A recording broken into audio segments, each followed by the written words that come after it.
Yeah. It'd be that time. It is that time. It's Keeping Up with the Cardassians time, a proud affiliate of the Odd Pod Media Network. This is Nick. This is Rob. This is Joe. And hey, all. We got a fun episode for you today. We got a lot going on. We do have a lot going on. We have a lot going on today. Because today, we have an interview to share with you, as well as all of our other fun stuff that we do.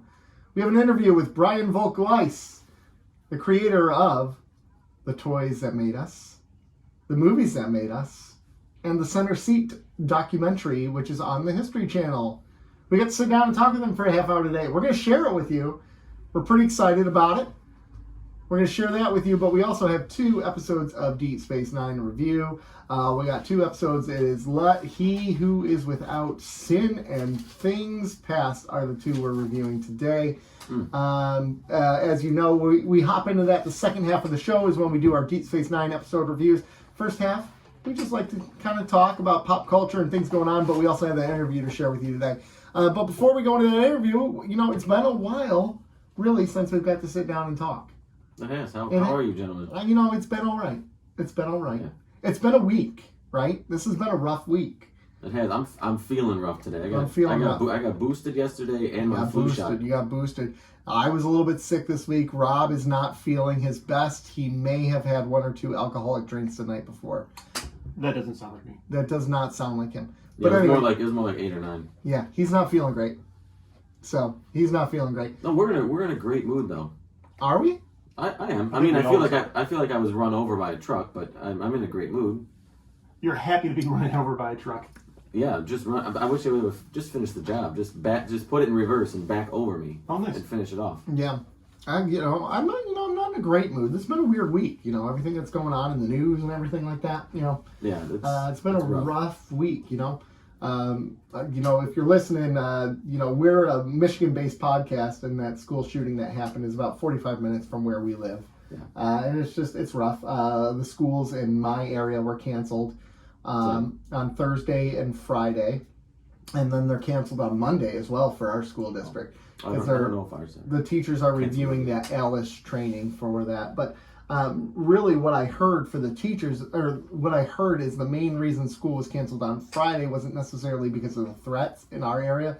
It was because of the mental health of the teachers. Like, the teachers are really like... are hurting.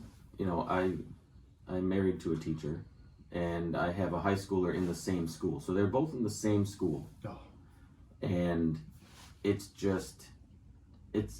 eerie. I would say that was the best way to describe it. As somebody who's not firsthand involved being at the school, just the vibe of everybody is just eerie. Yeah. I'd say the last 3 or 4 days. Yeah, I can imagine. And then all of the information that's been coming to light during the investigation, and the parents going on the run. Yeah, it's just getting caught today. They get caught in a Detroit factory. They were hiding out in a Detroit factory. Yeah. I didn't hear any of this. Yeah. Just this morning they were caught. They set off an alarm. Wow. They're not smart. No. Well, I mean, yeah.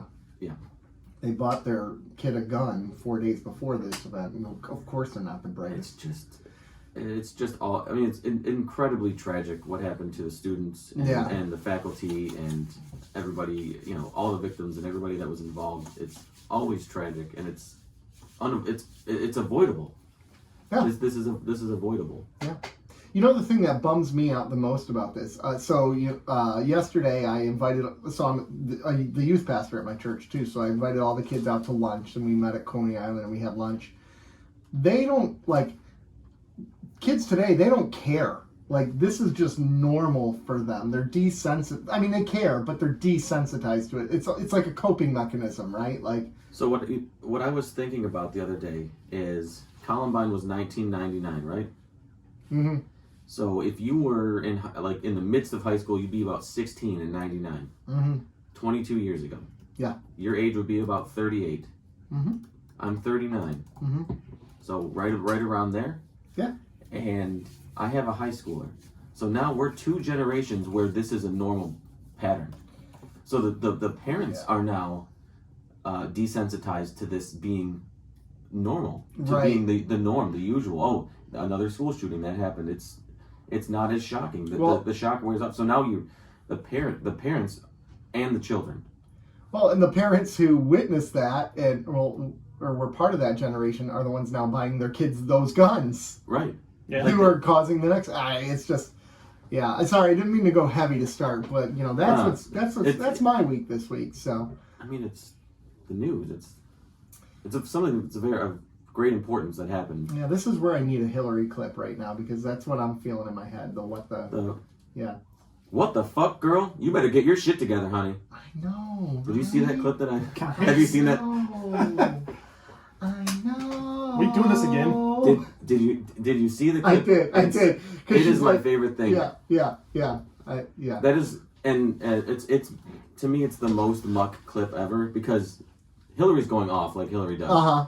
And then Tina is so quiet and subdued in the background. She's like, "It's disgusting. It's disgusting. It's disgusting. It's wrong." And it's just that is the two of them in 4 seconds. That's everything that the muck is. Yes. Gosh, they're gonna kill us. That's fine. They're gonna kill us. That's fine. Okay. All right. Cool. So, anyway, let's move. Since that's a nice segue into happier things, right? So, anyways, we got this interview coming up in just a few minutes with you. But there was some stuff that happened over this past week that Rob and I watched 8-Bit Christmas, not together, but we watched it separately. Mm-hmm. And I will go on to say that it instantly has become a Christmas classic to me. Okay, well, this is on my list to watch over the weekend. Yeah. So no, you won't watch it. No, it's a Christmas movie, so I will. I love Christmas movies. And plus, it's about Nintendo. I know. Listen, it ticks a lot of boxes for me. Christmas, nostalgia, retro video games. Oh yeah. Yeah. What do you think? Instant Christmas classic? I don't know if I'd go that far, but it was very good. It was very entertaining. It's no Elf. It's no Elf for a Christmas classic. God no. Right? But it's probably the freshest movie for Christmas that's been out since maybe Elf. Maybe, yeah. What about is it Christmas Chronicles? I think is that I've heard great things about that movie. Yeah, that's the one with Russell Wilson. Yeah, Russell Wilson. Russell Wilson. The Seahawks quarterback. Yeah. Kurt Russell. Yes. Kurt Russell. It was okay. Kurt Russell Wilson. I don't know. I've heard great things. I have too. I would not call. There was actually a better one on Netflix that I thought was, what was it called, Kringle, or something like that. That I thought was better than Christmas Chronicles. It was a CGI one. Okay. That I think would easily be above that. See, to go along with this, did you guys see the movie where Mel Gibson plays Santa, but he's... Oh, what is it called? Yes. He's old and cantankerous, and they try to kill him. Yeah, you told us all about that. Oh, that's right, last year. It's not Bad Santa, it's... I'd have to look it up again, but it's... Yeah. It's so good. And it shouldn't be. To me, that's the thing, is like, it's hard for newer Christmas material to really break through into that classic, or making it an annual watch. Well, I mean, kind of like Christmas music. Like you hear Christmas music all the time, and it's probably 80 to 90% of the same, standards and classics. Yeah, right. And then there's maybe 1 or 2 songs a year that they try to push. Like maybe this one will break through. And has there really been a breakthrough song since Mariah Carey's? Wow, yeah. I think there has. I can't think of one. Oh Holy Night by Josh Groban. But that's not a new. Okay. Okay, I mean. Are you talking original song? Because that wasn't original, right? All I Love for Christmas Is You is. There's a Kelly Clarkson song. Oh yes. Yes. Yeah. Oh, that's a good song. But yeah. So I would say that's fair, because that one's probably 3-4 years old, and it's now part of the rotation. I would agree. I'd say that's a good one. Good call. It has the number 1 modern Christmas song you need on your playlist. It has "Santa Tell Me" by Ariana Grande, and number 2 is "All I Want for Christmas Is You" by Mariah Carey. Like, who are you? Who wrote that? Ariana Grande's publicist. Yep. Oh, "Mistletoe" by Justin Bieber was one that's under there, it's too. People trying to dethrone Mariah Carey. Yeah. That's what it is. Yeah. And I get fake news, guys. It really is. I get it. Like, that song has been overplayed as much as probably any song has ever been overplayed, regardless of holiday music or not. But it's a month out of the year, so it is. And it's really a perfect Christmas song. It really is. It's a great pop song. Yeah. And it's a great insult. Here's another one on here. Where Are You, Christmas? I don't want much for Christmas.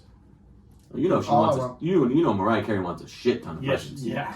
Oh yeah, she does. That was written years ago. She wants it stacked. She wants stacks of presents. That was right after does. Music Box, wasn't it? Yeah, that was like 96. Music Box always reminds me of Speaker Box by Outkast. Speaker Box. Speaker Box and The Love Below. And The Love Below. The double album, because basically their white album where they're like, I don't want to do any of your songs. We're done with each other. I don't want to do yours and you don't want to do mine, so we're going to put out a double record. And they were so different. They were both great. Oh, they were both. It was super unique. I liked not Big Boys better, but I like oh my gosh, Andre 3000. Andre 3000's better than Big Boys. I probably Except for the Rooster is pretty amazing on that one by Big Boy. If you don't know that one, listen to it. It's great. I'm gonna say that's not a unique take. I think everybody sided with Andre 3000's part of that album. I think so too. Yeah. Do you think so? Because it was weird. Yeah.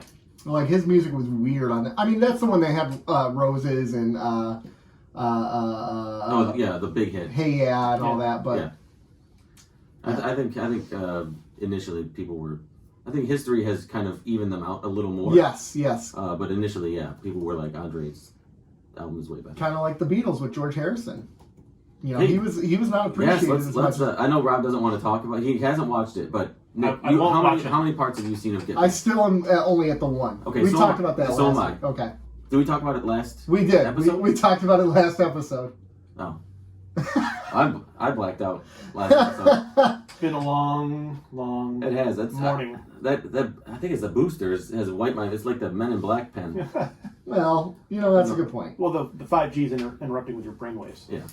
Well, you know what? How about this? How about we call it a break because you're checked out. I'm checked in. No, you don't even know what we did last week. Rob needs to go throw up because he's not feeling well. I don't throw up. Vomit 3 He since throws 93. What's that? You throw down. I don't throw up, I throw down. Why don't we listen to our interview? Is there anything else we want to talk about, Mr. Rob? You got anything? We can listen to the interview. So anyways, we interviewed Brian Volk-Weiss. He's a great guy, super kind. Yeah. Again, he was the one. He's the founder of the Nacelle Company. Huge Star Trek fan. Yeah. Pop culture too. Pop culture fan. He's made many of the Star Trek documentaries, but he's got the most recent one, The Center Seat. 55 Years of Star Trek, which is which is airing right now on the History Channel. They're in episode 4 now of that series.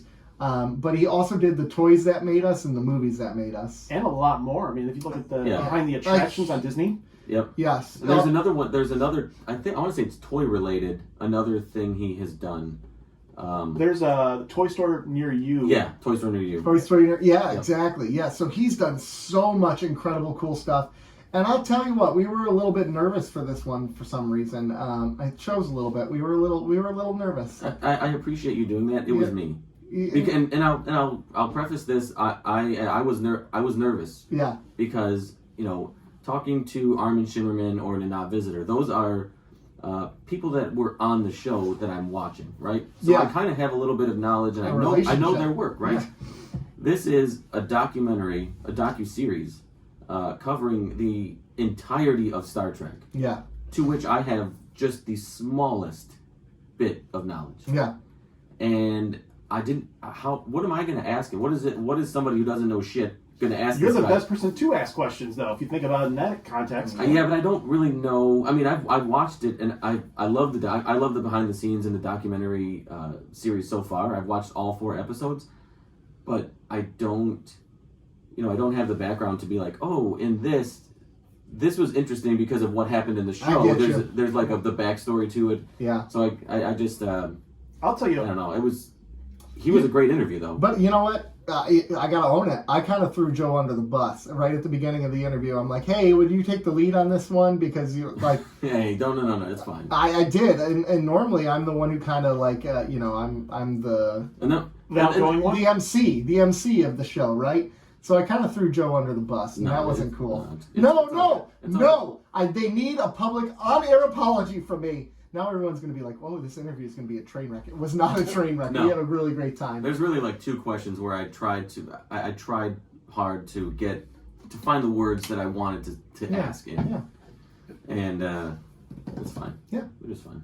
Yeah. Well, It was a good time. Yeah. How about we go into the interview? But once the interview's done, we're going to be right back. Before we go to commercial break, we're going to come back and say hi, and then we'll go to commercial break. So we'll be right back. Enjoy this interview with Brian Volk-Weiss. Cool. Well, let's do it. Let's do it. All right. All right. You want to dive in? Yeah. Well, over here we got Nick, we got Joe, and Rob. We've been doing this for just about a year. And we kind of rewatching DS9, talk about Star Trek, like center seat. And we just kind of do a lot of pop culture stuff as well. So that's our kind of our brief introduction. Yeah. Cool. We do some pop culture stuff too. I heard. Yeah. So I've watched it all before we even had you on. Well, the first thing obviously that we do want to talk about, we want to hit on the toys that made us, right? Oh, absolutely. At one point, but we want to start talking with Star Trek, obviously. Yeah, because we got to talk Star Trek, especially because your company name is just incredible. the Nacelle Company, is that what it is? I love that. Can I assume that's done on purpose? As on purpose as on purpose could be. Yes. Yeah. You guys are my hero now. Happy to hear that. Yeah. One at a time, signing up. All right. So we are speaking with Brian Volk-Weiss. Did I get that correct? You did. All right. The director and producer of The Center Seat, 55 years of Star Trek, The Toys That Made Us, and The Movies That Made Us. Both are on Netflix. And he is the founder and CEO of what we said, the Nacelle Company. Mm-hmm. Yeah. So thank you for coming on our show. Thank you for having me. Well, and we know you've directed so much more beyond that, but we're sticking with those three now because we saw you've done a lot of comedy specials too. Incredible amount of comedy specials, right? Is that a passion of yours? That is accurate. Yes. Is comedy a passion of yours as much as Star Trek, or is that just kind of where you landed? Star Trek has been a passion since I was 6 or 7 years old. Mm-hmm. Comedy became a passion like probably when I was 22 or 23. You've worked with like Dave, some heavy hitters, Bill Burr, Dave Chappelle. You've done a lot with Dane Cook. Do you have somebody in the comedy realm who you either have looked up to or that you've worked with that you've kind of taken a step back and been like, wow, it was kind of nice to be able to work with somebody who you appreciated what they do as well? It's an interesting question because it's more of a nostalgic, emotional answer than anything else. Like you said, I'm very blessed to be able to work with Kevin Hart and Bill Burr and people like that. But I didn't know who they were when I was 15. Right.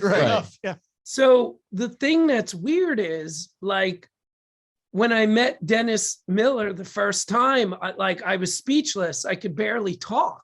Yeah. But when I'm with Kevin, it's easy. Right. And it's again because of that nostalgia. Yeah. Because when I met Dennis, like he was my Weekend Update guy. Oh, heck yeah. Yeah. So that's the honest answer to your question. That's a really interesting point. And I actually kind of have that a little bit when I see certain stars now, right? Like if it was someone I grew up with seeing, and if I met them, I'd really struggle with them. But you put me in front of someone like, like Jennifer Lawrence, I'd probably not think it's that big of a deal just because I haven't idolized that person. They weren't part of my childhood. They weren't part of my growing up process. Exactly. Yeah. If you put Bill Shatner in front of me, I'd probably be like, I'd probably be terrified. You'd have a hard time. Yeah. I don't blame you. Yeah. That's kind of what's good for me in doing some of these other interviews that we've done is, so a little background on me, I'm very new to Star Trek. So I've only been watching Star Trek for a year since being on this podcast. So interviewing people like Armin Shimmerman or Nana Visitor, it's not quite as awe-inspiring because I don't have that. They haven't been built up in my mind yet, but it's still pretty incredible to be sitting with people who have worked on this show that I've now come to love. Yeah, same here. Yeah. So you talk about that love of Star Trek starting when you were 7 years old. Was it the original series that really keyed you in then? It was the movies. It was The movies? specifically Okay. Wrath of Khan. Oh, Wrath of Khan. Okay. Was your first Star Trek movie then? Yes, I saw Star Trek 1 probably 5 years after Star Trek 2. And then it took me another 15 years to appreciate Star Trek 1. I was going to ask you, have you come around on Star Trek 1 now that you are a director? Very much so. I love that film, but it's kind of like 2001, where like what 12-year-old is going to like it? Mm-hmm. But now I consider it to be like, it's not even a movie. Like it's an entity. Yeah. Well, it's much more cerebral. It's slow moving. It's not an action based Star Trek, even though the sets that they built and the FX that they built were groundbreaking and so expensive, but it wasn't like Wrath of Khan where you had the giant space battle of, basically submarines in space fighting it out, and when you're 12, that's what you want to see. Exactly. Yeah. And I remember when I saw Wrath of Khan, that blew me away as a kid. Now I go back and watch and I say, it's still great. Don't get me wrong. But as a 12-year-old, there was something else. It was upper echelon, right? Well, I'm 45 and I'm still like you with that movie when you were 12. Oh, yeah. To me, it's beyond perfection. Okay. Star Trek 2 and 6 does that for me. 6 more than 2, actually, for me. 6, just every time I watch 6, I'm just left almost speechless at the end of it because I just love the storytelling, the villain, and kind of where we were as a nation, what it compared to. Just a clever, great movie. And Christopher Plummer was so BA. I love Star Trek 6, so I'm glad you said that because a lot of people don't. Yes. I will pretend we don't I like didn't those hear people. that. What's that? We don't like those people. No, I'm kidding. Yeah.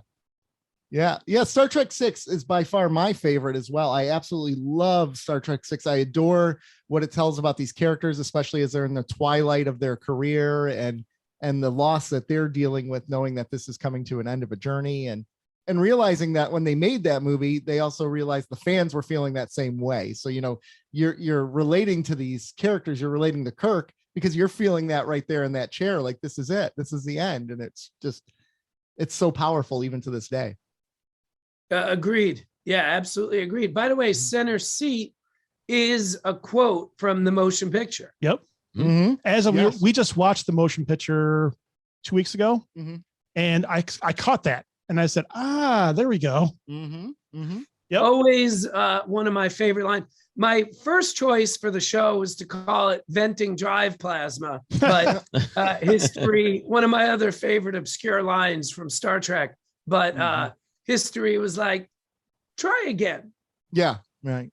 So I'm assuming for you, Brian, this was a passion project for you to get this made, and it seems like it kind of fell at a perfect part of your career where things were going so well that you finally had that what's the cachet to do it. Like, I'm assuming if you came to to them 30 years ago, they're saying, we're not going to make a Star Trek documentary, we're not going to do this, but now it kind of was able to happen. Was this because you pushed so hard for it, or how did this come to be for you? Well, what basically happened, so our company and my career, the difference between BC and AD is Toys That Made Us. Yeah. So because of Toys That Made Us, we're now able to, we get trust. We get a long leash. So we're able to do things now. So I sent a deck and we were able to sell it based on a deck because A, people trust us because of Toys That Made Us, but B, they know I'm a big Trekkie. Yeah. So, I mean, I'd rather lose money and make a better show. Yeah. So it's Toys That Made Us just made everything easier and faster. By the way, G.I. Joe Toys That Made Us, superb. Thank you. Very kind. Yeah. So going over the list of the toys that made us, you kind of notice that there's one anomaly that you wouldn't necessarily associate with toys. I wonder why that is. And it's Star Trek. Because it's the underdog. They had such a murky past with toys. They never really got it until the 90s, even though they had, the intellectual property to do it. I mean, they had everything, and they just never executed it well. Was that something?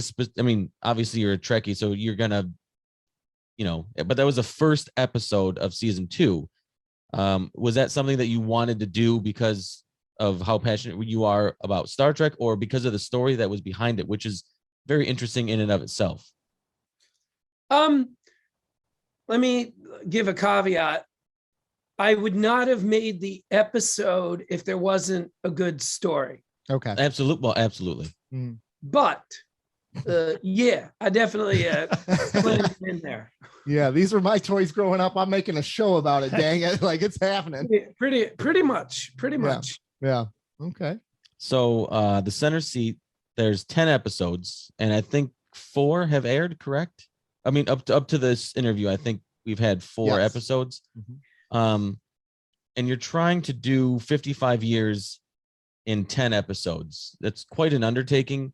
Is there any pressure to not miss something, or is there going to be additional episodes, or is this something that what kind of undertaking is 55 years in 10 episodes? That seems like daunting. Intimidating. It does seem kind of intimidating. Well, I kind of cheated because it doesn't cover the JJ films or Discovery or Picard. Okay. So the original pitch was Lucille Ball and Gene Roddenberry turned the lights on. Rick Berman literally turned the lights off. So that's one way we cut. But it's entirely possible we make more. Well, now I'm just fascinated to get to the end of this, because I want to know what you have to say about the Berman era of Star Trek. I'm very excited about this. As with most things in life, there are pros and cons. Right. Yeah, exactly. In my opinion, he did a really good job. He, got a couple things wrong here and there, but for the most part, he did an astronomical job running.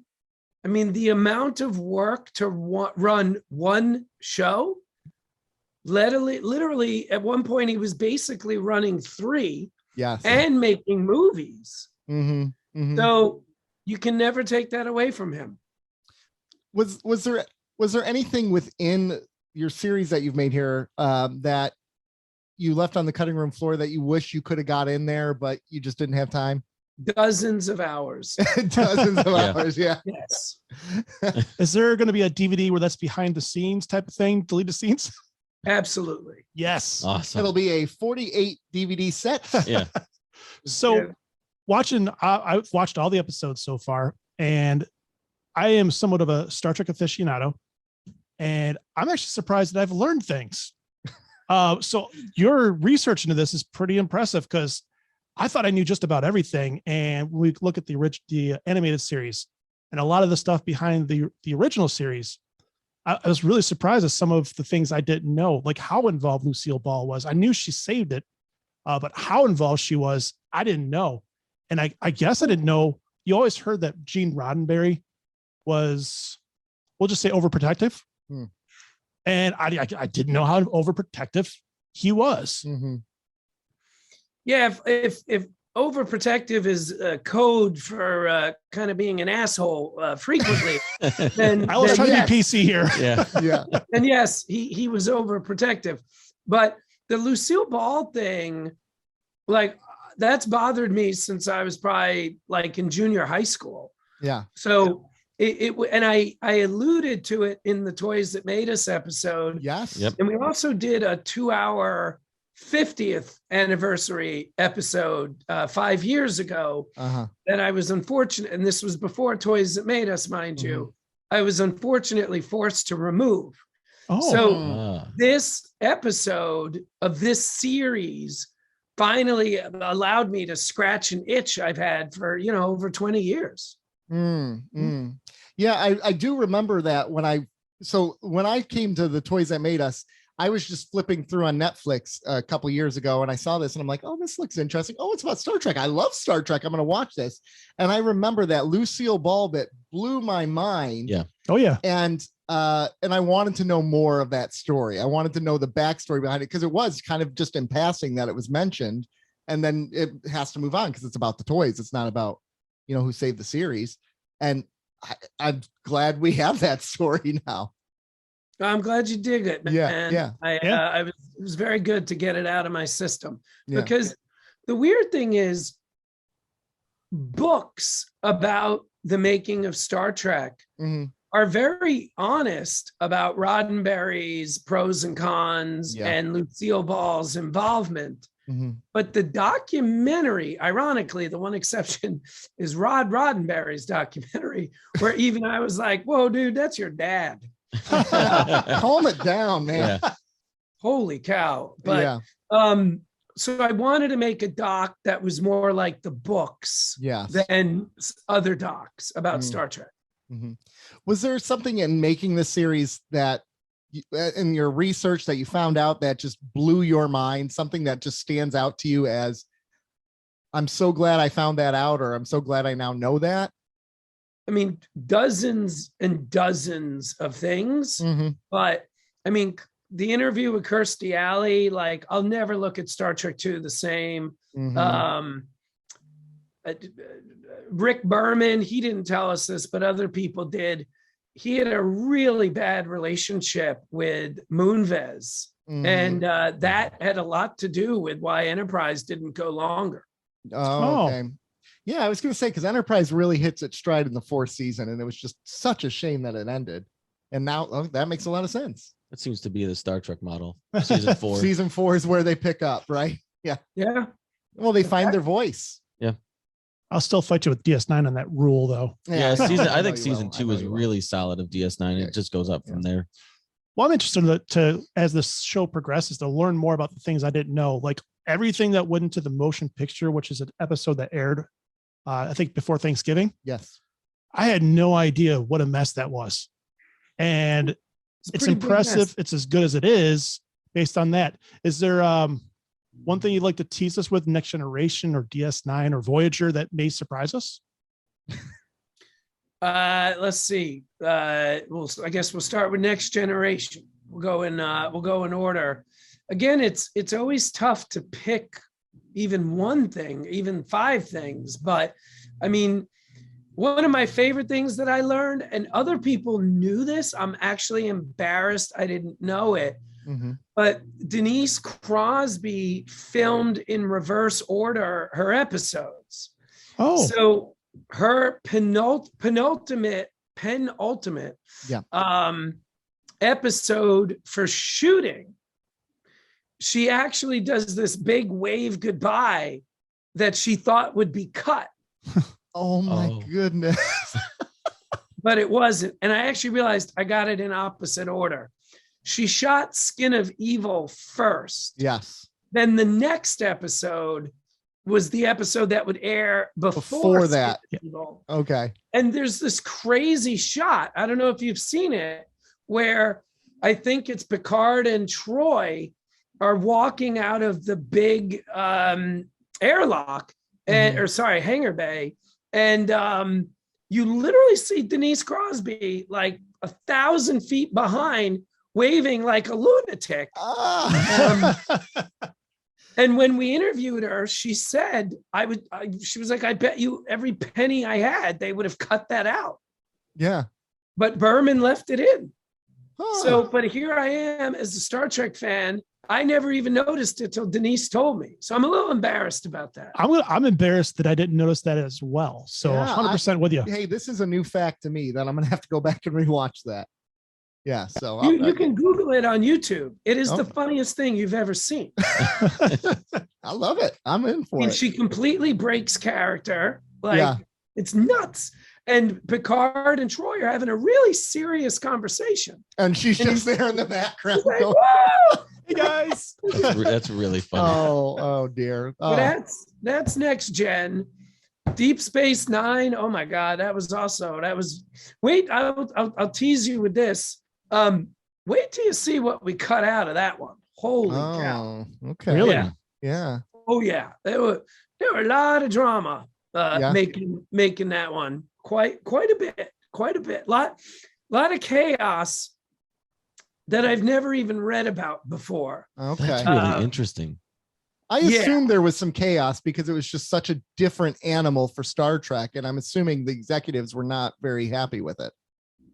Yeah, but I mean, part of the problem was the show was so far ahead of its time. Absolutely. I mean, there was no overarching series like that for like another 10 years. Right. Exactly.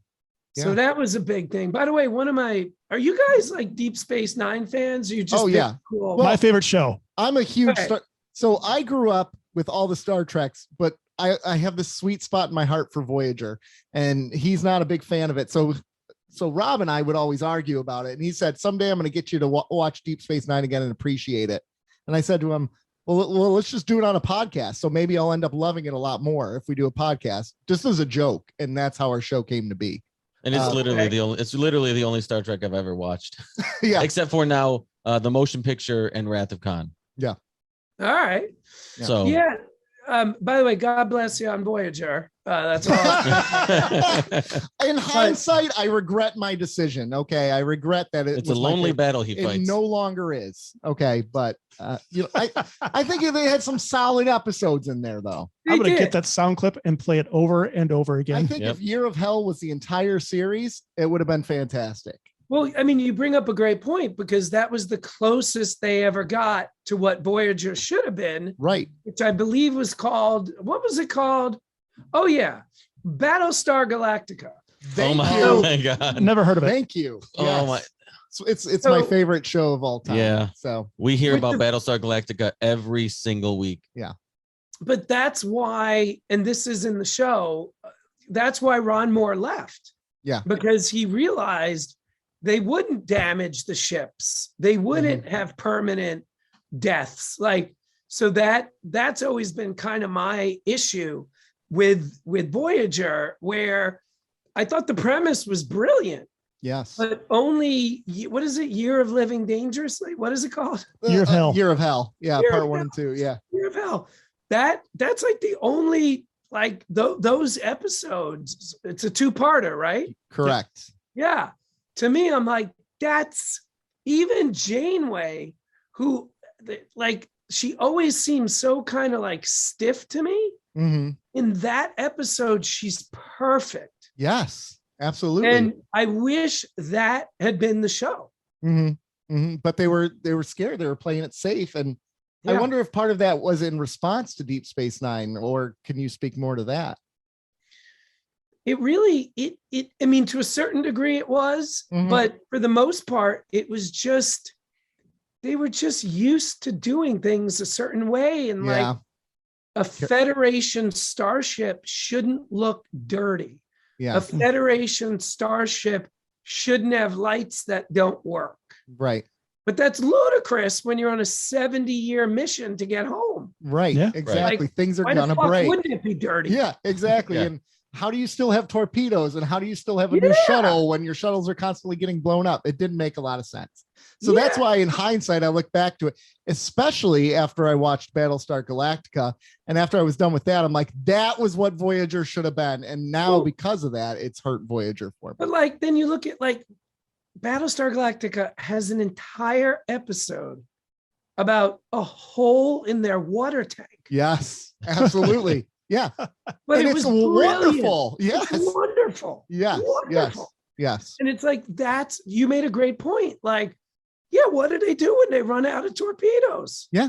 Well, they go to the holodeck and make some more and throw it in the base. That's what they do. Can't you just replicate them? That's what they do. Oh, okay. That's what they do. I was gonna say, is that too much of a noob question? We don't know. We don't know. But yeah, so we get a Ractagino and a torpedo. Yeah, Ractagino. There you go. There you go. That's right. Well, so you've given us some good information on those. What about Enterprise? What's some information you can give us about Enterprise that we wouldn't have known? Rick Berman told us the story. So Enterprise was made by the television division of Viacom. Mm-hmm. Every Star Trek before Enterprise was made by the feature department of Viacom. So Berman had a meeting with the new executive who was like half his age and he walked him through the entire everything how the season would be. And there was an episode halfway through his 20-minute explanation of how the season would go, where he's like, yeah, the characters are on the hull of the ship and they're doing this and they're doing that and they're doing this and they're doing that. And then he goes on for another 10 minutes explaining everything. And then he's like, and that's the end of season 4. And the executive is like, that's great. That's great. One question. What's a hull? No. And Berman said, he's like, I didn't realize it, but in retrospect, I should have known that was the end of the show. Right. By the way, he got a call from an executive he had never met and didn't know, telling him that his 19-year tenure was over. Oh my God. That was a dark awful era for Star Trek for sure. Absolutely. You don't even think about that. Rick Berman would have some stories to tell. Like how many stories that guy would have to tell. I'm sure Brian's heard a few of them. Yeah. He did indeed. Yes. Yeah. So did you walk away from all this research with a little bit of like your eyes have been open that's almost hurt your view of the series, or just has it enhanced your view just knowing? No, I mean, listen, I'm not a fucking lunatic. Like, I know it's fake. Like, hold on. I have a spoiler.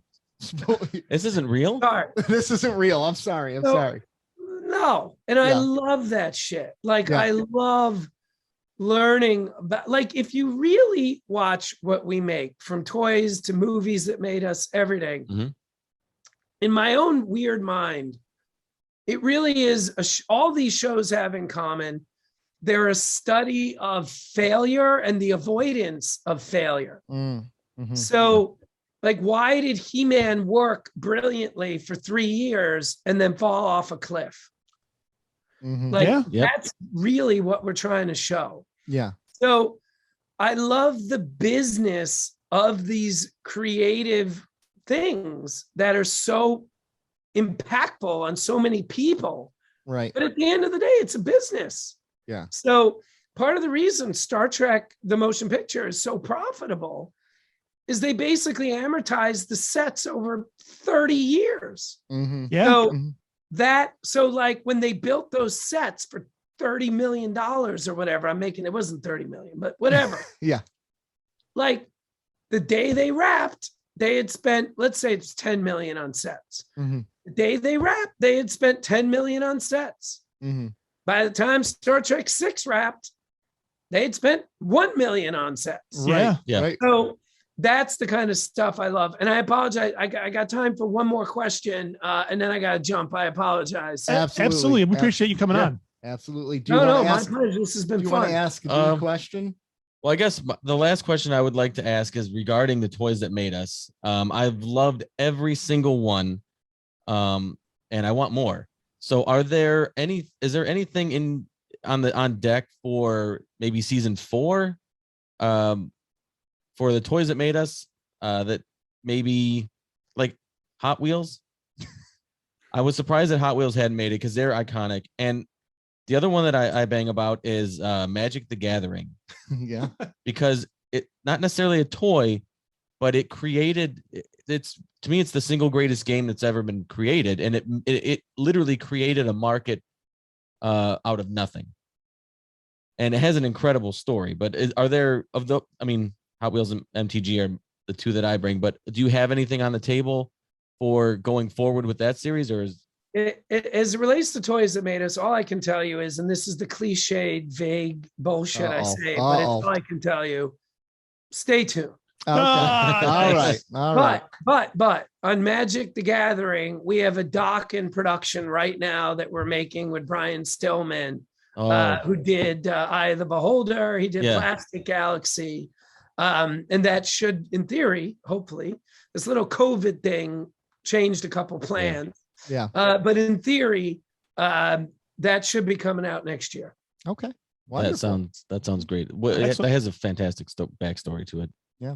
Very cool. Well, thank you for coming on, Brian. We really appreciate it. We appreciate your passion for Star Trek. It really thank you, gentlemen. And I have no doubt that you've made new fans of Star Trek based on the work you've done. So keep up the great work. We love it. Thank you, Brian. Thank you very much. Thank you, guys. Have a good night. Stay warm. You as well. Take care. Easy. Bye now. Bye. That was fun, wasn't it? You know what I realized? You know what I realized listening back to the interview? What? So at the end, he says, "Do you guys have one more question?" And I went for my suggestions for the next series of the Toys That Made Us. Yeah. What should I have asked? Pizza. Yep. That's why I looked at you and I'm like, "Are you miss. going to ask the question?" And you went for something I didn't think you were going to do. I swung and missed. You did. You know what you should do? You should send him an email and say, "Hey, the audio was messed up on that interview. Can you come back on? We just have one question to ask." It's going to take us 2 minutes. Can you send a video response Yeah. to this question? Because we effed up.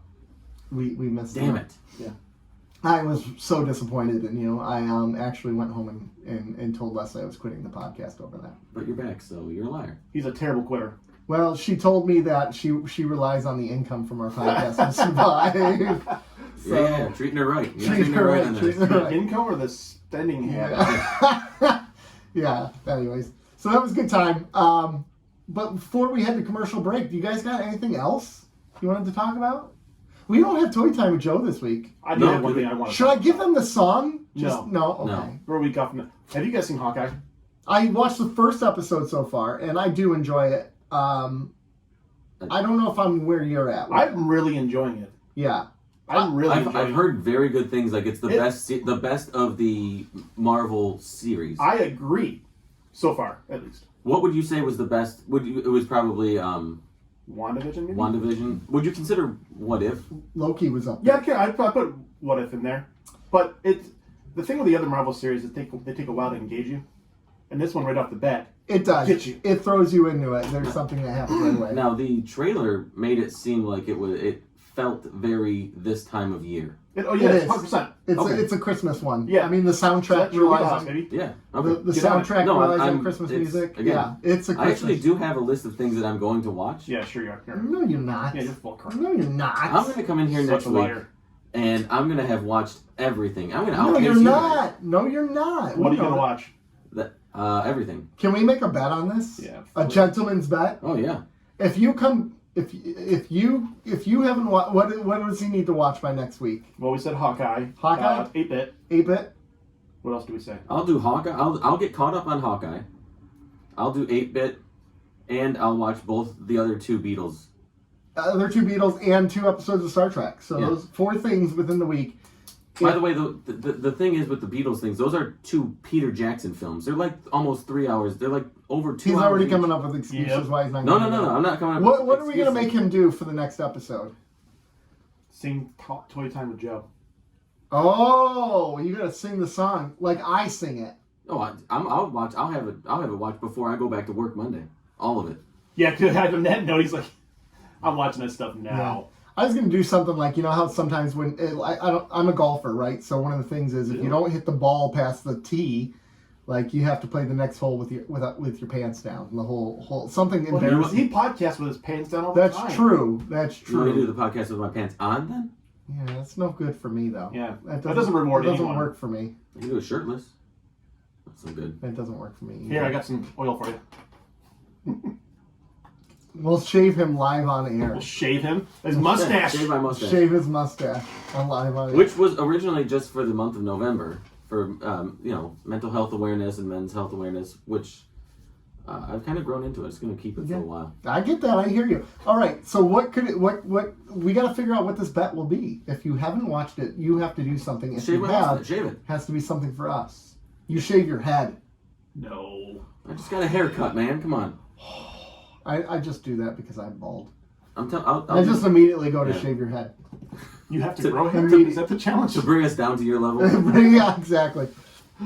All right, everyone. We're going to take a quick commercial break. We will be right back. After we get back from this commercial break, we have 2 episodes to review. Let He Who Is Without Sin and Things Past. We will be right back.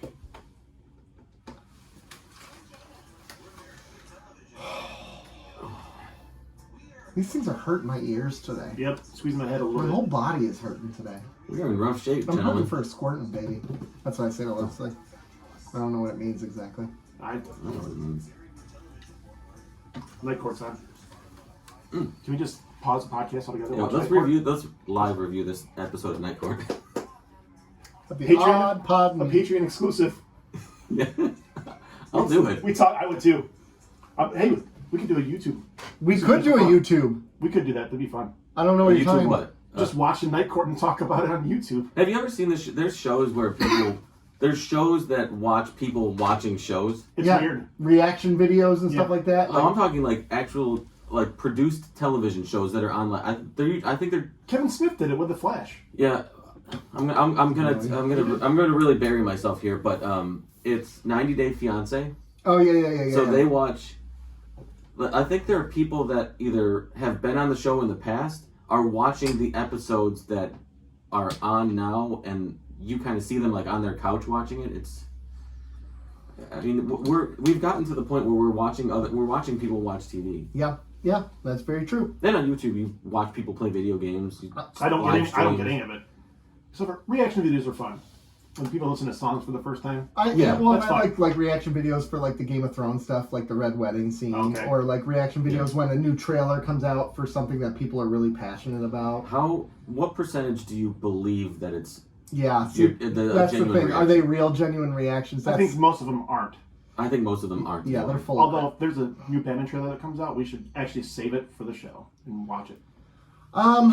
Here's the thing. I'm done with Batman trailers until the movie comes out. What? That's Joe? like 3 months. Yeah, I can wait 3 months. We don't need Nick. Yeah. Let's do it. I can't. I want to go in now. Like at this point, the last trailer. You've already seen the other trailer. Yeah, that's enough. That's enough. I don't need more. I'm seeing it opening. You know it's going to be like a 2 hour. Anyways, let he who is all right.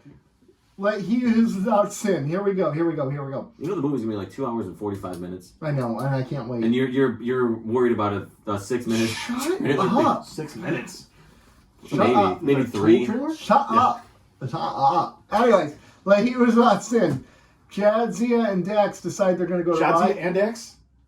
Jadzia and Worf decide they're gonna go to Jadzia and Dax. That's true, though. It's true. Yeah, I guess it is true. Jadzia and Dax and Worf decide they're going to go to Risa, the pleasure planet, for like a little vacation because they have a lot to talk about. Because Worf is a controlling, manipulative, abusive boyfriend, but we're going to get into that in a minute. So they go on this vacation, but you know what? Guess who's going to come along with them? Bashir and Lita. Oh, yay! And Quark. Quark comes along. They all 5 come along to this pleasure planet. And Worf is just, a jerk the whole time. And actually, there's a Make America Great Again group that's on the planet saying we need to make the Federation great again by going back to traditional values of the Federation.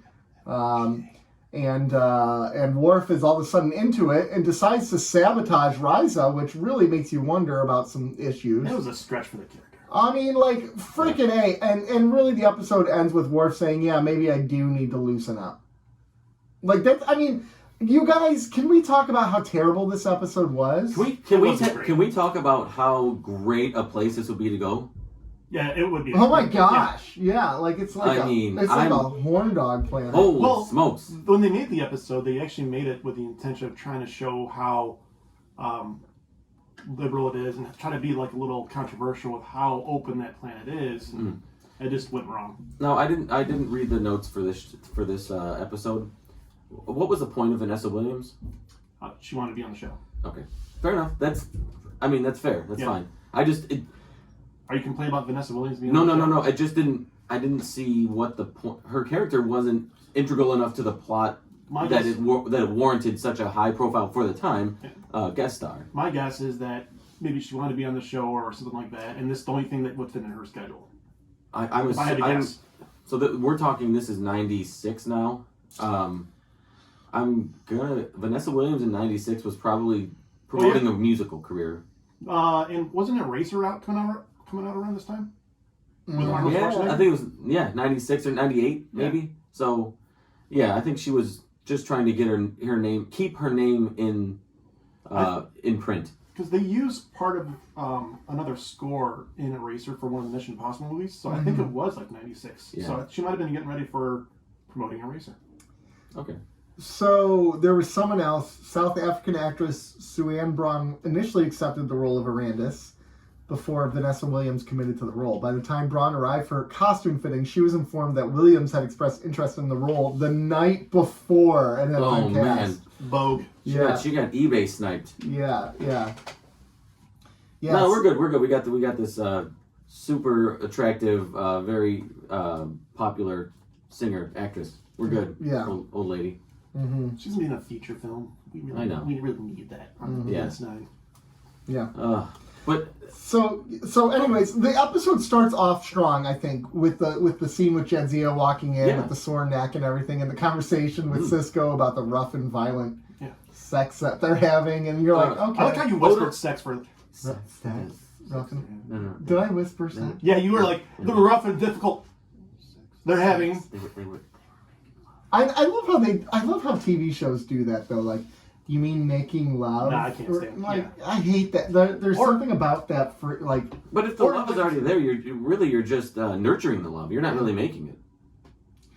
Yeah, I mean, like they use this on How I Met Your Mother when Barney hooks up with random women. That's definitely not making love. No.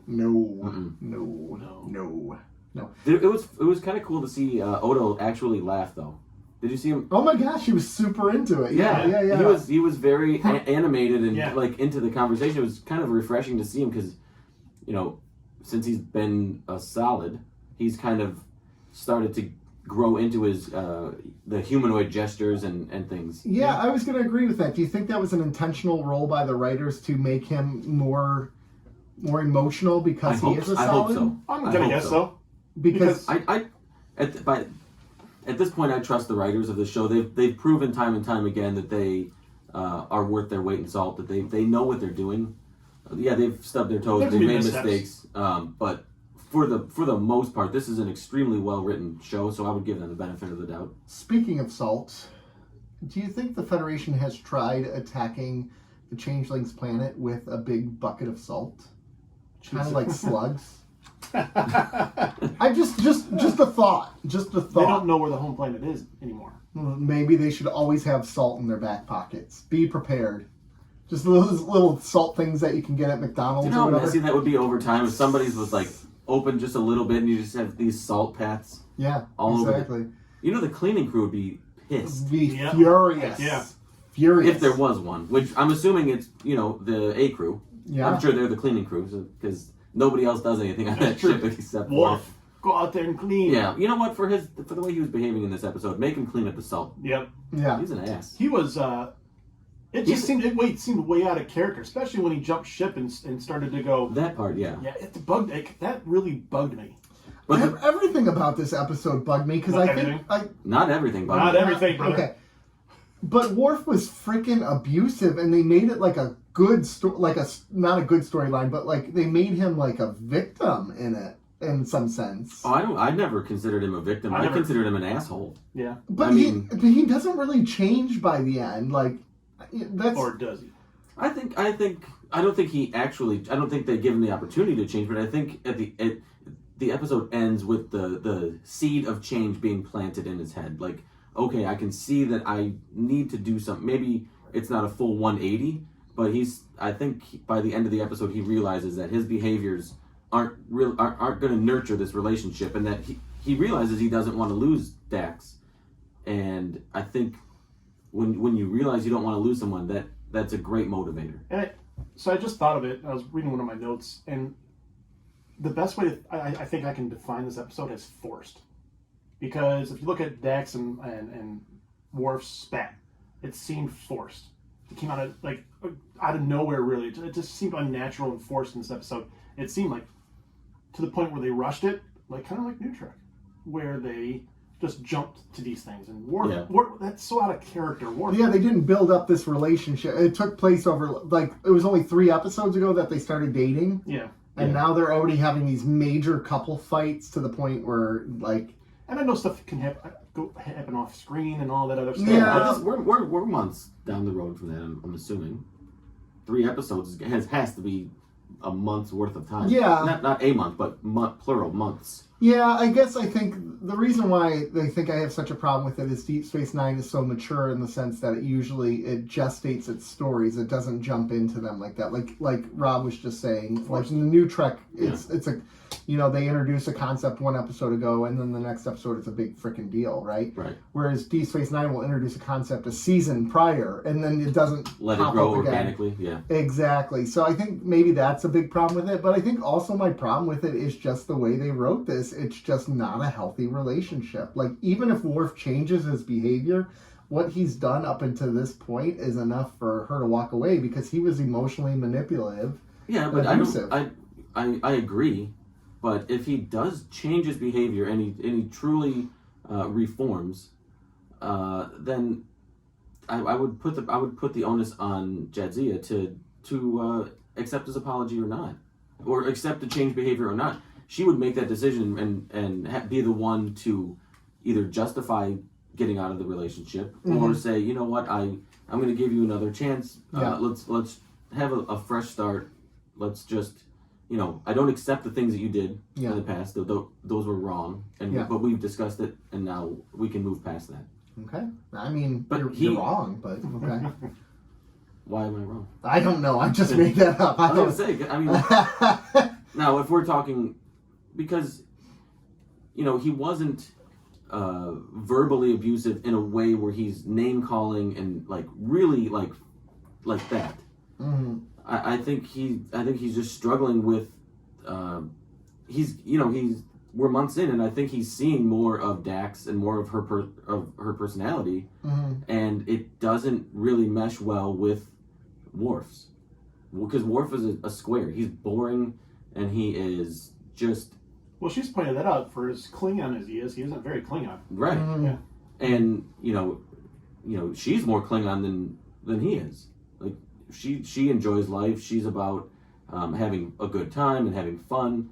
And she has been loyal.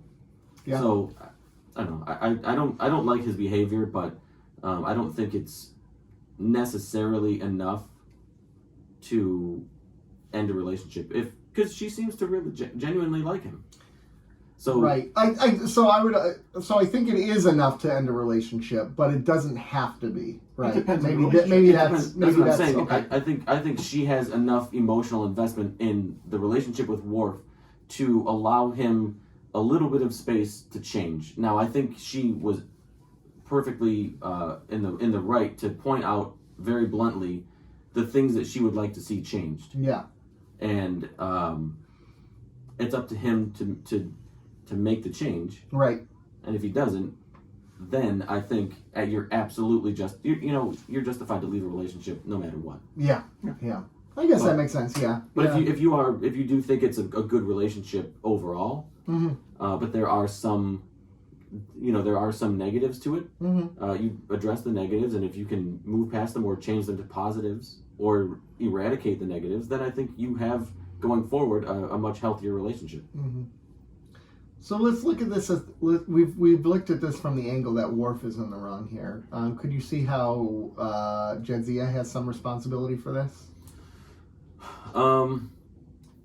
Here's the thing. I don't know if either of you are jealous people, but jealousy is a cancer. It eats the mind. It rots your mind. So once that jealousy seed is planted, it grows very quickly. Okay. So I can see why. I'm not justifying his behavior because I think it's wrong, and I think he absolutely deserves or he absolutely should be apologetic and change his behavior. But I can see why he would get there. If he's obviously jealous, I think most Klingons would be.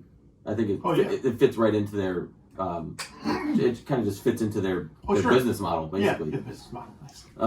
But I could see him getting jealous, and that light turns on real quick. Well, sorry, go ahead. So are you kind of not hinting at, but are you kind of alluding to that she should be sensitive to how jealous he gets? Well, that's kind of what I'm asking. Like, does she owe it to him at this point to be like, yeah, you are getting jealous, maybe I should? Or is that kind of like Worf, that's your own problem. You need to deal with this. Well, here's the thing. That's a tough one because you can look at it and you can say, yeah, she should be more sensitive to that because relationships are a two-way street. Yeah. And going into the relationship, you knew how Worf was and he knew how Jadzia was. So it's kind of, maybe they should realize that about each other and kind of go, all right, we got to talk about this and figure this out. Yeah. So really, in the long run, both kind of in the wrong because he knew her, she knew him, and they knew what they were like, and if they couldn't figure that out beforehand, that's on both of them. And each of them is expecting the other to change to suit their needs. And that's not a good relationship. And that's not a good relationship, right? So I have behaviors, or I had behaviors that needed to be changed for a long time. They needed to be changed. I didn't, but they needed to be, and it got to a point where my life was unsustainable if these behaviors didn't change. So through therapy, I realized that there are always two perspectives in a relationship, right? Yeah. And even if you are the most steadfast believer that you are in the right, you can always look inside and try to understand why that person would have those feelings from what you did. Yeah. So even if you come away from it and say, you know what, I still think I'm right, but maybe I did something here and it triggered him, or understanding what's the root of his jealousy, or what's the root of the behavior. And that's a good point, because let's say the first time he sees Jadzia hang out with the Ferengis, he gets jealous. He puts her in a box. Oh yeah. And now anything else out, even though it's not true, he's put her in that box. His perception is wrong, right? But in his head, he's put her in that box, and that becomes about self-recognition at that point. Yeah. And realizing maybe this isn't them. I've put them in my own head there. Yeah. Right. And like I said earlier, once that seed of jealousy is planted, I'm telling you, it grows very, very quickly. Okay. And it compounds itself, and then that feeling intensifies over a very short period of time. So he sees it the first time, and then maybe he sees, because she is a very charismatic character, and she has a lot of great relationships with other characters on the show. And obviously Worf has some insecurities, and he sees that, and he feels attacked. Yeah. Now that doesn't mean Jadzia shouldn't have these relationships, but she could say, just talk to Worf about jealousy. Like, you don't have anything to worry about here. I understand why you would feel that way, but these are my friends. These are my colleagues. These are whatever. And this is me. Yeah, this is who I am. I look out, world, because here I come. Because I'm not in the orgy with a Ferengi. I'm just hanging out with them. Right. Yeah. And when Worf said, I don't think you're taking this relationship as seriously as I am. There's actually truth there, because he takes it very seriously. He does take it very seriously, but from his perspective. Yeah, exactly. She takes it seriously. She would not still be in that relationship with the way he's treated her if she did not take it seriously. She's fighting for it. But, so this extends beyond that to me with Worf, because he passes that same judgment upon Bashir and Lita, right? Like, he's putting his own ideals upon them when he sees them doing their thing. And actually, I was a little annoyed that the show decided they were breaking up or whatever. That's okay that they were breaking up, but I was hoping that they would just be like, no, they're in a relationship and they've decided that they're going to have fun, because... Sort of an open relationship. Yeah, exactly. Like, that would never work for me, don't get me wrong, but like, I like this idea that, you know what, Worf, just because you have your own ideals doesn't mean they share them. Just because you want to be monogamous doesn't mean they want to be monogamous. Open relationships don't work if you're jealous. Well, right. So he's already got that. Yeah, that's not going to ever work for him, but like, I didn't like that. Like, I had a hard time with that.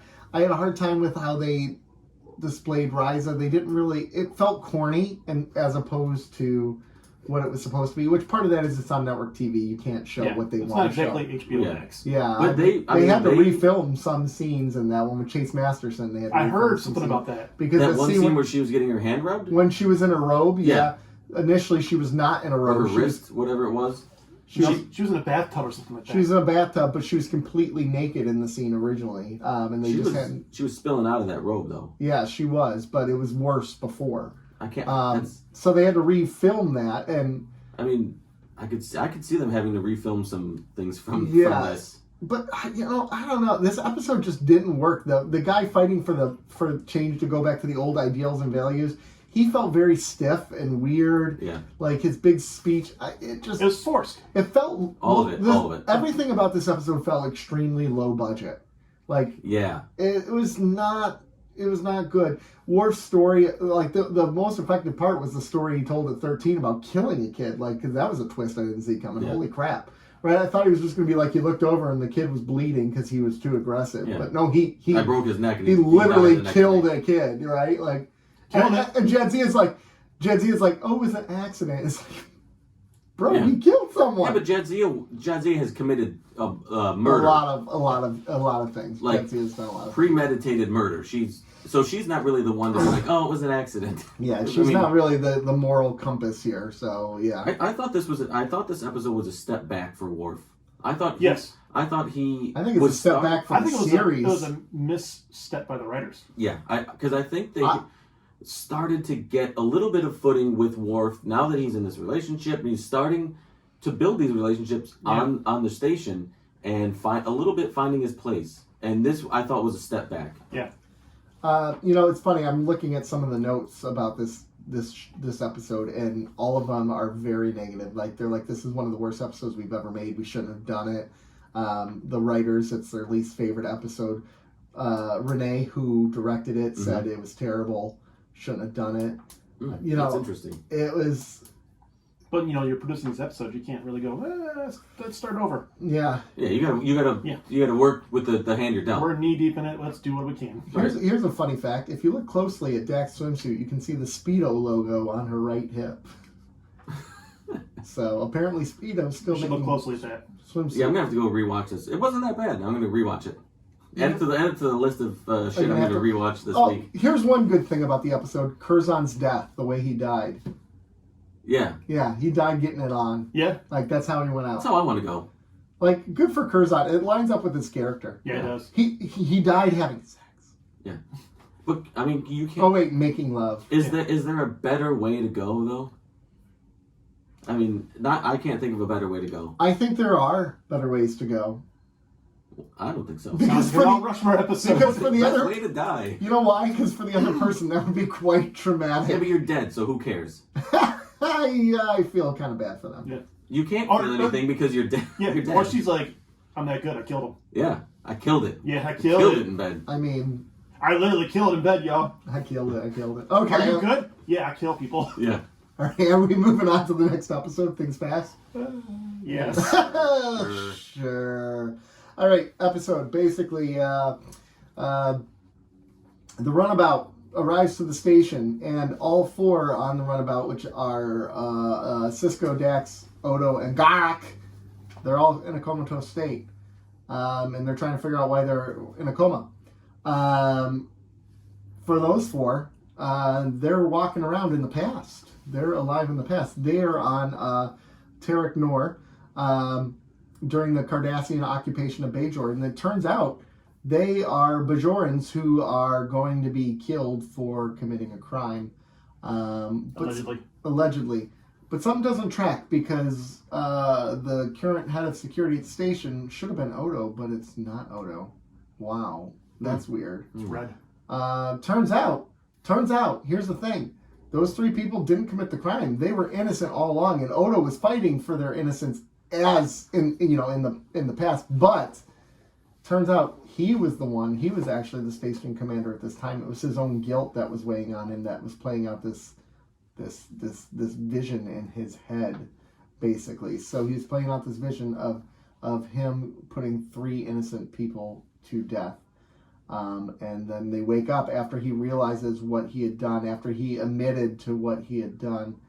And Kira comes up to him at the end of this episode and is like, bro, I respected you, bro. Bro, what's the deal? I'm saying bro a lot, I know. I get that. And Odo's like, I'm sorry, I'm not perfect. You know this now. And she goes, I just need to know that you've never done this before. And he said, I'm not sure. And the episode ends. The end. The end. Better than the last episode. Better than the last episode. I don't know. Something didn't work for me on this episode. I don't know. I don't know how to describe it. Can I say something controversial? No. Probably my least favorite Garrick episode. He wasn't necessary. Yeah. I mean, I love that he was there, but maybe he was a necessary evil for this episode. You had to do it. That was the bad one. I don't want to say anything negative about Garrick, but he didn't necessarily add something. He didn't add a lot to the storyline. Yeah, it could have been an A character. It could have been. It could have been not. It could have been anybody. I think maybe they hadn't addressed, or they hadn't given him a little screen time in a while. My thing is, like, if you're gonna bring in Red Foreman, like, give him more to do than what they gave him. Yeah. Make him the president of the Federation. Yeah. I'm the president, dumbass. That's Star Trek 6 reference. Yeah. Yeah, I got it. And it's make him a father who is mourning the loss of his children, so keeps trying to change the past to bring his children back to life. That's a Star Trek Voyager reference because he plays that character. Yeah, Red Foreman mourns no loss. No, he doesn't. Especially one of a dumbass kid. Dumbass. So, what? So I was talking about that this episode didn't work for me. Does it work for you? Oh, doesn't. It's okay. It was fine. What stands out to you for this episode then? Like, what were some? To me, Gul Dukat works as a slimy human being. He does. Yeah, he really works it, man. So these are my two big takeaways from here. Is one, I kind of love the character Gul Dukat. Yeah, I kind of do. It's weird to say that. Yeah, and two, I love Odo development episodes. I love them. And this is another... This is a huge Odo development episode. Because he'd been carrying this for a long time. Yeah, this is a huge weight on him, right? And why wouldn't he have to get his hands dirty? He was basically forced to work for the Cardassians. Yeah, he's head of security for this this station that's under Cardassian rule, and you know everything that they're doing. There's no way he's coming out of that role with clean hands and like, yeah, I did everything by the book, because the Cardassians don't do anything by the book. Well, plus the Cardassian law is you're guilty. Yeah. End of story. Yeah. Right, guilty unless you prove your innocence, right? Yeah, but even then they just say you're guilty. Yeah, so once they determine you're guilty, no ifs, ands, or buts. That's why he didn't really have to do a good investigations, because by the letter of the law at the time, he was done. Yeah, what's it going to do? Yeah. I like the realization part when he... I liked it and I hated it all at the same time, because the interactions he had with the Thrax guy were really cool. Yeah. When he's like, oh, Odo, and it's big thing when he realizes that, who it is. That was cool. But then the immediate flash forward to like the guy, the rest of the crew being assassinated on the decks, and then they flash forward again to them. That was a little weird. That didn't work for me exactly. I don't know. I don't know. I don't know. I think that was probably done on purpose. They had to. I mean, they had to show that. They probably don't have enough time to do it justice the way they would want to. Yeah. So they just have to do these quick cuts. Yeah, I don't think I had as much issue with it as you did, but I get it. I get what you're saying. It was a good episode. Yeah, it was good. I wouldn't. It wasn't great. No. Definitely wasn't bad. No, it wasn't bad. Really, the consistency of Odo episodes is pretty solid. Yeah. He is as the seasons have gone on, they've really done well with his character. Mm-hmm. And I think they've really done well since making him a solid. They did him a solid. They did him a solid. Yeah. It was a necessary evil to make him a solid so they could advance his character. That's a second time. It's the second cycle. You're forcing necessary evil. Nick, I don't care what you say about me. No. LeVar Burton directed. Yeah, he did. Okay, it's better than the the previous one. Yeah, that's true. Although the source material was better. So yeah, that's the thing. I just don't have much to say. I don't find that there's a lot of talking points. I don't think there's a lot to say now other than the Odo development of. I think it was a good episode. having this weigh on him over the course of time. Go ahead. No, you first. You finish your thought. No, I think that it's good development for the character to get this off of his chest, so he's, like he's feeling this relief of this weight off his shoulders now, and it's freeing in a way. One thing I did like about it is seeing Tarek Noor again. Yeah. And the atmosphere was in, as much as they're allowed to do on network syndicated TV type of thing. Yeah. What they're able to do with Tarek Noor and seeing what it was like. And so I do enjoy seeing that part of things. The difference between the Federation / the Cardassians running it, so on. You know what's fascinating? They really do a good job with Gul Dukat in the sense that you really believe that he thinks what he's doing is for the best. Yeah. Yeah. And they also didn't make...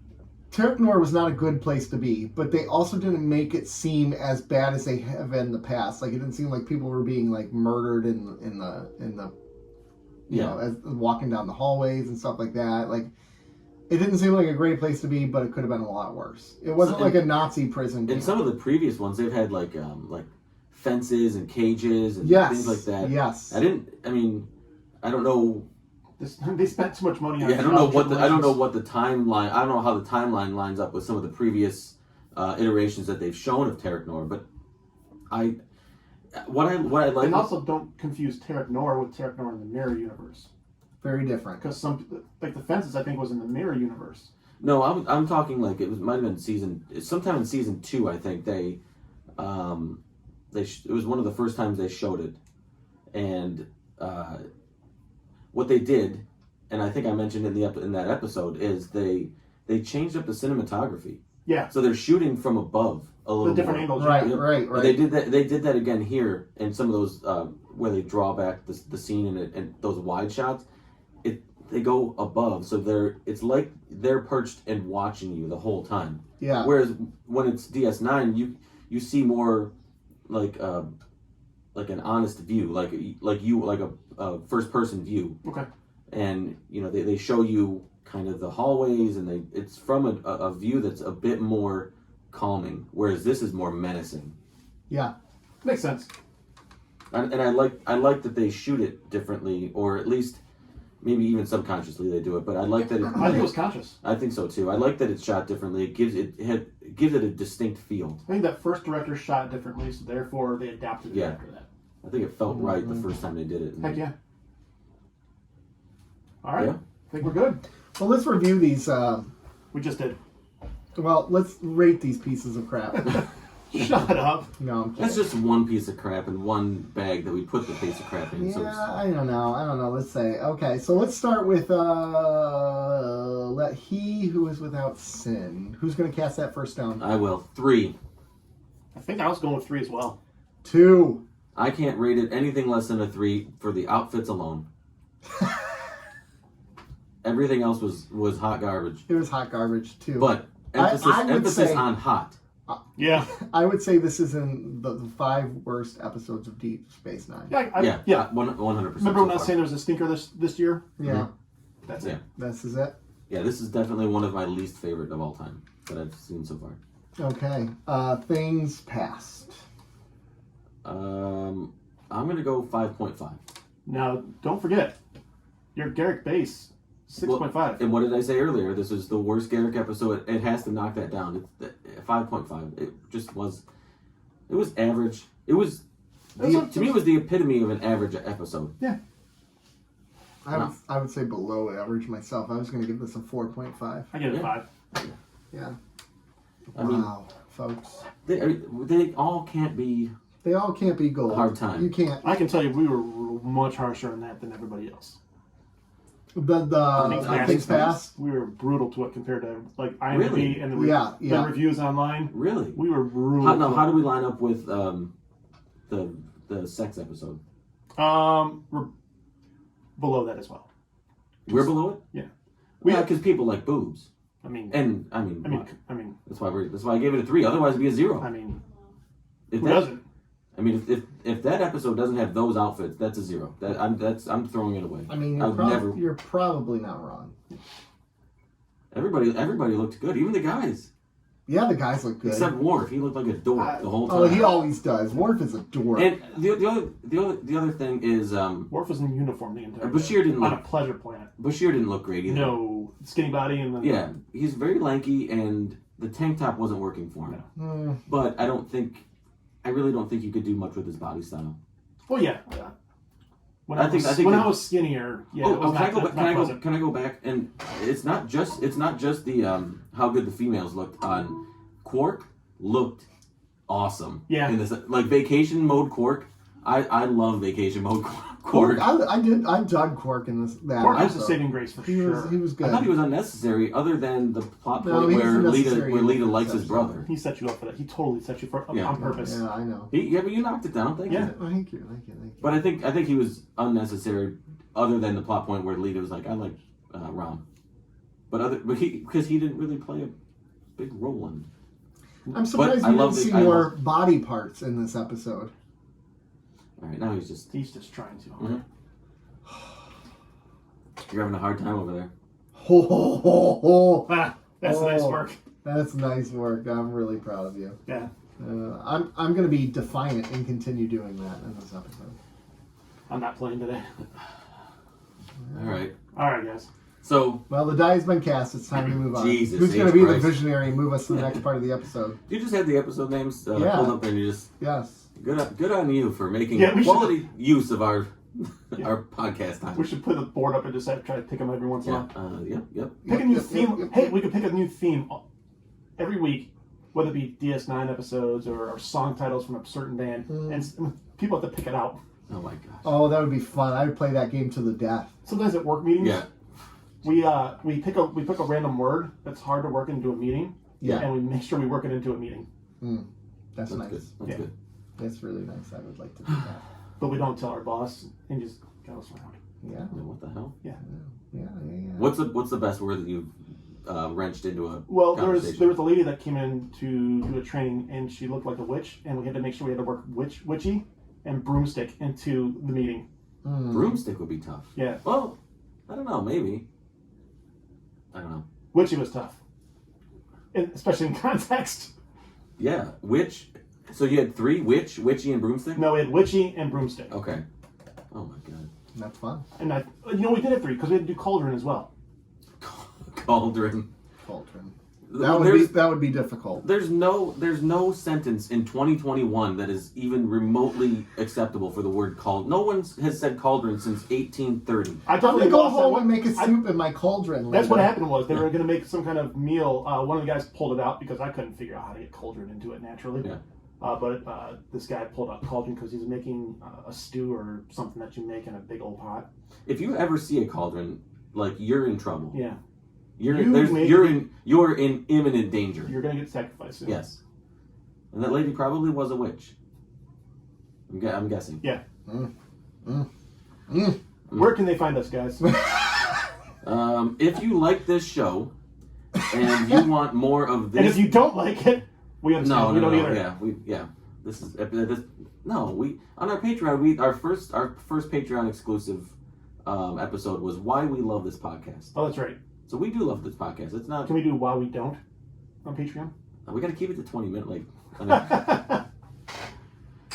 No, but if you like this podcast and you want more, we have a Patreon where you can support us for $2, $5, or $10, and the second and the third tier, you will receive 2 bonus episodes every month of us being us.